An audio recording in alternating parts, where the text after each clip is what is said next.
นสัญญาหมดบองអូនសន្យាថាពេលដែលយើងចង់បាក់ដុំអូននឹងហ៊ានតើបញ្ញាមកជាមួយបងច្បាស់ណាច្បាស់អូនណាចង់រៀនឲ្យបានខ្ពស់ជាងគេនៅក្នុងភូមិយើងបើឯងមិនចង់ឲ្យវាពិបាកដូចឯងឲ្យវាយកប្តីអ្នកមានតែណាពិបាកចិត្តធ្វើអីបើរឿងអត់តកាត់ឡើងពីមុនម៉ែស៊ូឯងណាកូនអ៊ីងនៅកូរ៉េដែរទេមកហើយហ៎ជីវិតរបស់ឯងចាំងណាដបោបាំងចិត្តណាកូនយើងចាយលុយគេណាខ្ញុំមិនមែនជាកបៃដែលណាគេក៏អាចជាចម្លងភក់បានតាមចិត្តនោះឯងយាយឡើងខ្ញុំនេះឲ្យទៅពូនៅកូរ៉េយាយមានដឹងអត់តាគេមានប្រពន្ធហើយណា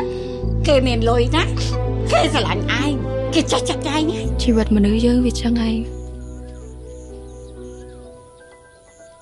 ប៉ុន្តែ